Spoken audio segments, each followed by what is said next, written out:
Welcome back to Movies TV Mad and Monday's edition of the Movies TV Mad Daily. Remember, you can follow me on Twitter at Movies TV Mad, Instagram and TikTok at Movies TV Mad 555. For those of you wondering where those awesome live streams have gone, well, my laptop broke. Now, I can't stream live on this very old tablet I discovered that saved my channel, basically. It's the only way I can bring videos to you now. I have ordered a laptop, so as soon as that laptop comes, it's a Windows 10, whatever it is, I don't understand all this tech, right?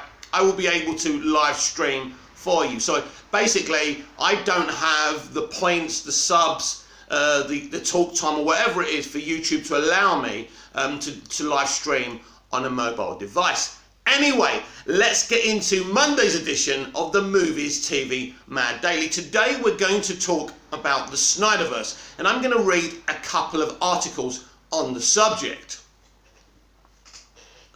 There's no ending for Zack Snyder's Justice League. Ending Explained is a recurring series in which we explore the finale, secrets and themes of interesting movies and shows, both new and old. This time we tumble through the epilogue of Zack Snyder's Justice League and consider the cataclysmic chessboard set up for a sequel that may or may not come. You just enjoyed a taste. It took 4 hours to gobble down, but Zack Snyder's Justice League is merely an appetizer for an apocalyptic feast we may never actually get to wrap our jaws around.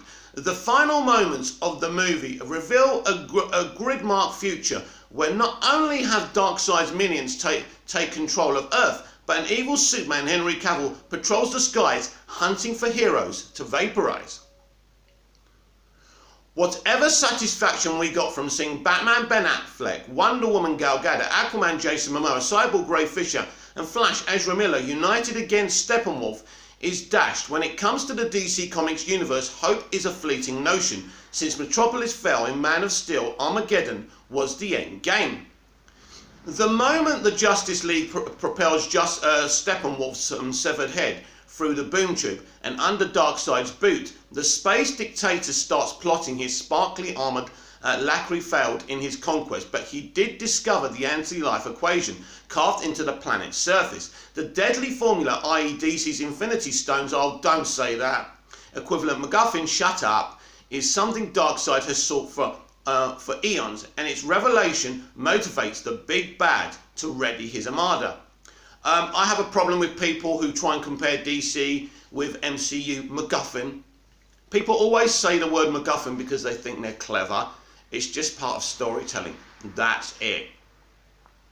Apocalypse forces will use the old ways to invade Earth, and we cannot take his threat as a mild one, even if we did just witness our champions decimate Steppenwolf's overly confident parademon soldiers. To seal the deal on the Darkseid menace, Zack Snyder propels the plot several unknown years ahead. We see the burnt orange skies initially glimpsed by Bruce Wayne in Batman v Superman: Dawn of Justice.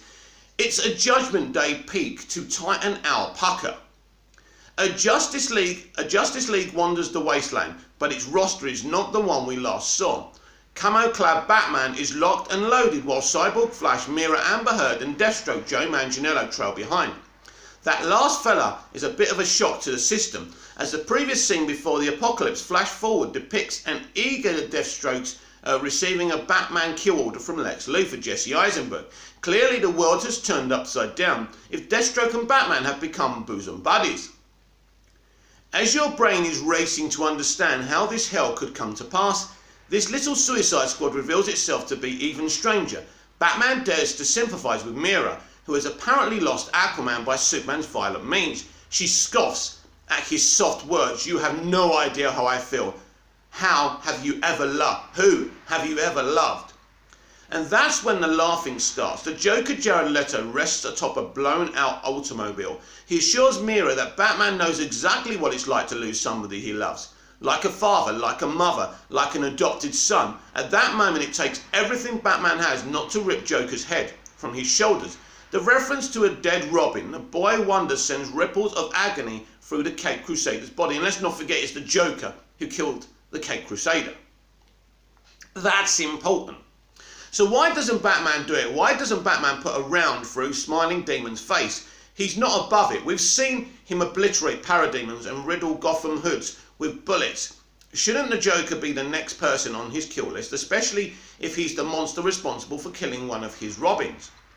Joker's giggles are their own kind of lethal projectiles. Beneath every harm is some mysterious knowledge slightly out of reach from the audience. The information rolls on, chuckles cementing what we feared during our last visit to this hellscape. Lois Lane is dead, and her passing transformed Superman into a rage monster. This villainous Kryptonian plot is torn straight from the Injustice Gods Among Us video game, and the nearly endless comics it spawned, representing a shard of the DC Comics multiverse, a concept we're now familiar with thanks to Spider-Man Into the Spider-Verse, and WandaVision Injustice Gods Among Us reveals how the Joker tricks Superman into killing Lois. The act drives Kal-El mad, twisting his righteous thinking into a despotic grip around Earth. Injustice Gods Among Us is basically Mortal Kombat meets Justice League, with Superman sitting on his Shah Khan throne. Assembling to topple his tyranny is Batman, an army of various heroes and villains stolen from across the multiverse. The game fulfills the same thrill experienced whenever Star Trek dabbled in its mirror universe. These characters look and feel somewhat like the spandex gladiators you know, but they deviate in ways that the publisher would never allow their canon counterparts to behave. In the video game, the evil Superman is brought down by the good Superman, or Prime Superman from the main DC Comics universe. Of course, with a little assist from Batman, Yellow Lantern, Wonder Woman, Shazam and the Flash, they imprison the wretched tyrant using red kryptonite radiation, rendering him powerless. At least that's what they think, as the game leaves the player with the evil Superman's eyes glowing with fire. Those cell bars won't last long. With multiverses being all the rage these days, could the apocalypse we see at the end of Zack Snyder's Justice League actually be a reality splintered from the main timeline? Absolutely. Zack Snyder's Joker practically says as much when he ponders how many alternate timelines do you destroy in a world because you're too afraid to die. Batman returns the jab by reminding Joker that Harley Quinn died in Bat's arms, begging him to kill the clown slow. Whether Joker is truly wounded by this or not, we will never know. The twisted Superman arrives on the scene and Bruce awakens in a sweat upon his cushy billionaire's mattress. As was the case in Batman v Superman Dawn of Justice, Darkseid's future is resolved as a nightmare, or nightmare if you prefer. Zack Snyder's Justice League ending refuses to leave its audience wallowing in despair. Instead, it revolves around the Martian Manhunter Harry Lennox making a house call. The floating green alien explains to Bruce that Darkseid is not finished with Earth, and he will never quit. He will never quit us as long as he believes the anti-life equation resides here. Martian Manhunter offers his services to Bruce. The Justice League unity inspired him. He's ready to stand by their side and defend humanity against the villainous wave. No longer will he hide in plain sight as General Swanwick, the seemingly benevolent supporting character from Man of Steel and Batman v Superman Dawn of Justice. Considering Martian Manhunter is nowhere to be found in the nightmare sequence, his services may not amount to a hill of beans. We need a solo film to act as a Martian Manhunter hype man, what this guy got that Aquaman or Flash can't already provide. A Martian Manhunter standalone movie would be absolutely fantastic, by the way. In the comics, Martian Manhunter is an escapee from his red planet, where he was a corrupt cop guilty of numerous crimes. He seeks to make amends for his past on Earth. Serving as police office and Justice League member, his shape-shifting abilities are not that different from what you see from Marvel's Skrulls. In addition, however, he also sports invisibility, intangibility, flight, regeneration, telepathy, telekinesis, and more. He's a regular Swiss Army knife, maybe more Superman than Skrull actually. Yeah, let's not compare DC characters with Skrulls or any other Marvel characters, please. That's a good boy. And yet he's noticeably absent from the nightmare and the impending doom promised by Zack Snyder's Justice League ending. The Snyder Cut is a beast, a mighty meal that leaves the viewer more than full. In Gulch, Steppenwolf caused some tremendous damage, but once Superman joined the team after a little scuffle, they mopped the floor with him. The Kryptonian is key. He's a god, and you can't make him angry. You wouldn't like him when he's angry. Let's remember Batman v Superman Dawn of Justice though. Before he he let Martha slip. Batman had Superman on the ropes. The Dark Knight can dispatch Clark Kent, and he doesn't need Wonder Woman, Mira or Deathstroke to do so. He just needs a little kryptonite, red or green. It doesn't matter which. Maybe that's where Joker is leading the merry band during the nightmare. That's a good point. Zack Snyder's Justice League ending leaves its audience on a sunrise with Martian Manhunter offering assistance and a tired Bruce Wayne returning to bed for some much needed rest. Having brought the League together, he can let the torment of his parents' murder go. He can be at peace. Wait, wait, wait. No, again, nightmare. There is no peace in the Snyderverse. Darkseid and an evil Superman hover over everything. Whatever victory there is today is fleeting. Evil owns the future, and if Warner Brothers never releases that tension cinematically, let's hope DC Comics does give Snyder, Jim Lee, the time, two of them can knock out some desperate resolution together via a comic book event series. No, that's not what I want. Without it, we're left hanging. Excuse me. So, I thought I'd read this because I find it very interesting. Now, I don't want a comic book. I want the Snyderverse to be restored, and I want to see the rest of the Justice League movies and Ben Affleck's The Batman in live action. I know that's what you want as well. So there's that element of the discussion I want to have today. But first we're going to read something from Screen Rant.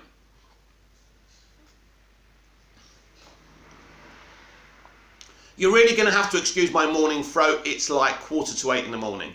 Hideo Kojima praises Snyder Cut Universe as justice for director. Zack Snyder's Justice League strikes a chord with Metal Gear creator Hideo Kojima, who also previously struggled with releasing his creative vision, by Brendan King, of Screen Rant. Hideo Kojima, the mastermind behind the Metal Gear Solid video game franchise, recently took to Twitter to praise Zack Snyder's Justice League, a controversial figure in the eye of some. Kojima is known for strongly voicing his opinions about films and games online. In his latest tweet, the acclaimed video game director seems to have set his sights on the DCEU. Justice League received its first theatrical release in 2017, but was panned upon release by both fans and critics alike. When it was revealed that the film was heavily altered by the studio following Snyder's departure from the film, fans petitioned online for Warner Brothers to release the Snyder's original cut of the film using the viral hashtag Release the Snyder Cut. Eventually, Warner Brothers relented, allowing Snyder to release the final cut of his film, which finally premiered on HBO Max earlier this year. The so-called Snyder Cut has been met with more favourable reviews than its first iteration, with many. Kojima included praising Zack Snyder's Justice League for being the distinct vision of its creator. Kojima voiced his support for the Snyder Cut in a recent tweet. He points to several revisions, such as the further development of the Flash, Cyborg, as well as the 4.3 aspect ratio, as evidence of Snyder's true vision come to fruition. In a final word, Kojima says that for Snyder, this is justice. You can find Kojima's full tweet below.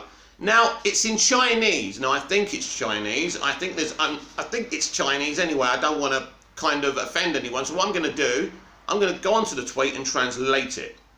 The Southern Flash and Cyborg characters are reinforced 4.3 TV size, dark tone, color correction, slow motion, digital full-blown painting, black Superman rather than a Snyder Cut. No matter where you take it, there is nothing but a Snyder universe, for better or for worse. For him, this is justice. Wow! And that was brilliant, by the way. So, we continue with this article. Kojima is no stranger to studio interference. While working on the Metal Gear Solid franchise, his personal studio, Kojima Productions, often butted heads with the game developer. This eventually resulted in Kojima departing from Konami entirely after the completion of his final Metal Gear Solid game. Given Kojima's own history working against corporate interference, it makes sense that he would be sympathetic to Snyder's difficulties with Warner Brothers. While working on Justice League, his tweet belies a vicarious pride for Snyder, whose ultimate creative vision only came to fruition after years of petitioning. With both Kojima and Snyder walking away from their most iconic respective franchises, it remains to be seen how future installments will fare without them. The DCEU seems to be in good hands for now, with James Gunn's upcoming The Suicide Squad generating hype among audiences. The same can't be said for the Metal Gear Solid franchise, however, which hasn't received any significant news or updates in several years. Regardless of both storytellers depart from their respective studios, they will hopefully be able to produce new works with as much creative freedom as Zack Snyder's Justice League. Right. Now we can talk. It's great for this guy who's obviously a genius game developer. Now, he butted heads with his people, and Zack butted heads with his people. Now, what I really want to do now is bring James Gunn into the mix of this conversation, because he's interesting. So how is it that James Gunn walks into Warner Brothers and gets the freedom of the city? He's even confirmed it, and we know this to be true. He has had total creative freedom. But why? Because Gunn came in from the beginning and spoke to the audience, but not his audience. Well, it is his audience, but it's the mainstream audience, right? That's who he talks to. That's who his fans are. He said, I am going to make you a Suicide Squad from my point of view, right? Not what you're asking for necessarily, but my point of view. Now, this is interesting. He also has already told the audience that he's pretty much going to kill everyone in the film. So do you understand? He's spoken to the broader mainstream audience and told them what's what. There's no surprises here. He's going to kill most of your favourite characters, and he's going to make a film from his own point of view. Now, Zack Snyder talks to his audience, which is not the broader audience, which is not the mainstream audience. It's just, it's a lot of people, a lot of passionate fans, but they're not the broader audience. So Zack Snyder pleases his fans, but not the broader audience. And this is why James Gunn is allowed to do whatever he wants, because he's making a movie for the broader audience, and Snyder is blatantly saying, I'm making films for myself and for the people who appreciate what I make. There's a big difference. And you see, that is the difference with the situation. So, you know, the movie industry and movie fandom now has become like Nazi Germany. It should be like this, it should be like that. You're wrong, that's not my Superman, that's not my character. That's the problem with dealing with pre-existing characters. Everyone has this, you know, this focused opinion of what should be and what should not be. And this comes from the industry itself, who are so politically and identity politics motivated now. They talk like Nazi Germany, and the fans talk like Nazi Germany as well. This is my character, you're wrong. You know, like the Martha moment in BVS. they basically stopped fighting because they both had mothers of the same name, which is not the point at all.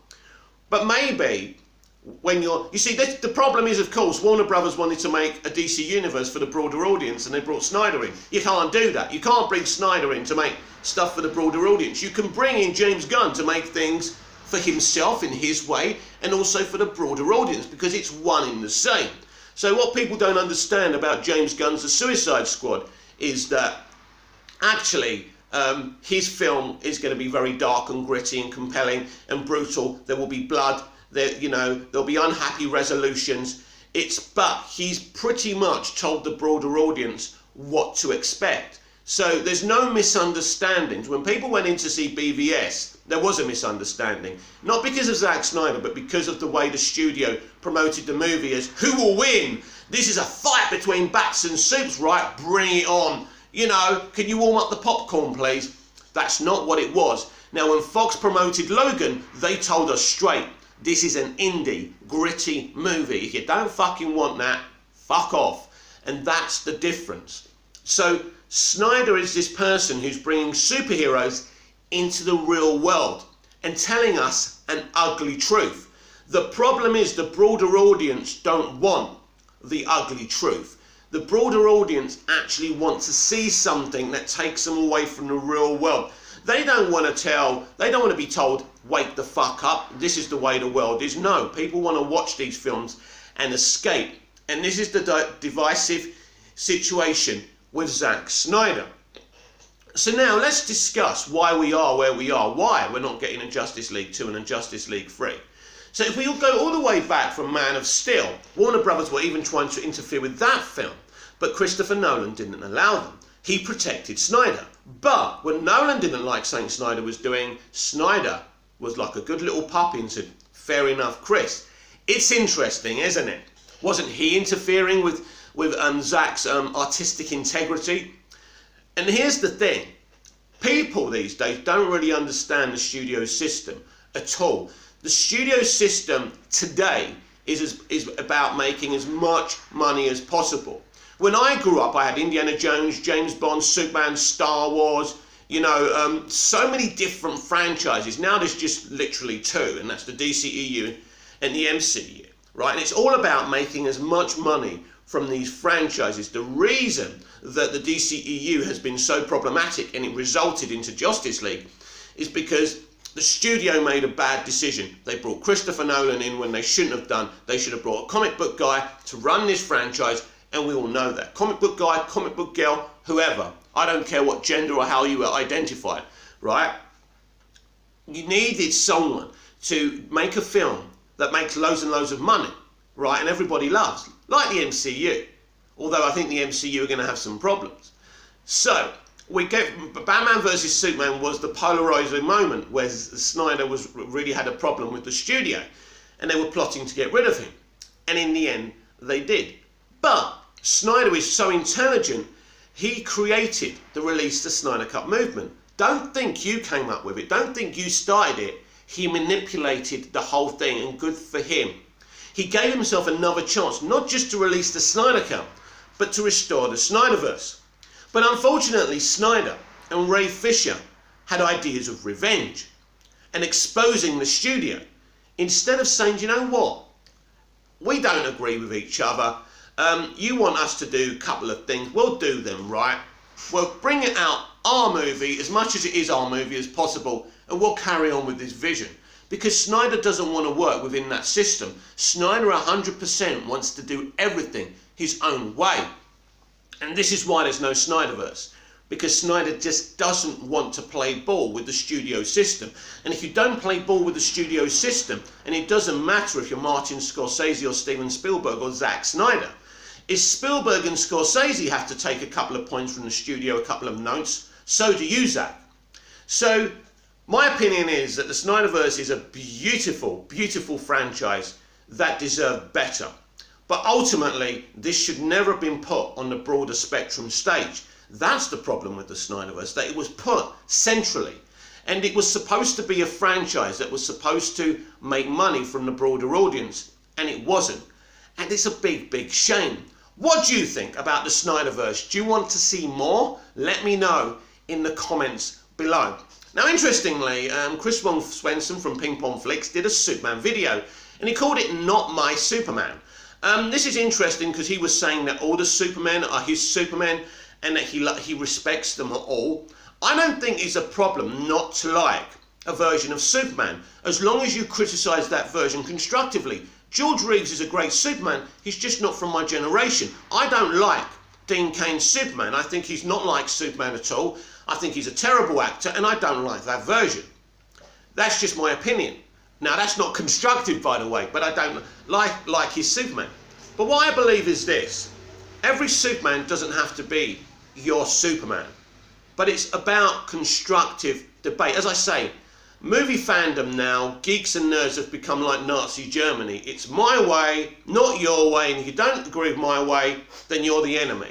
And that's really where we are now. So, Henry Cavill is a great Superman. The Snyderverse is a great franchise, for me personally. And Chris was trying to explain yesterday how, he's a Superman in the real world. But as I've already explained, the people who don't like Cavill's Superman, who don't like Snyder's Superman, don't want a Superman in the real world telling us the ugly truth. They want a Superman that's from another world, that takes them to a fantasy world, a fantasy Earth, a fantasy metropolis that helps them escape. And that, my friends, is the big difference. Anyway, comment down below, like, share and subscribe, tap the little notification bell so you never miss this perfection, and I'll be back in the next video. I hope you enjoyed Monday's edition of the Movies TV Mad Daily, and I'll see you again soon.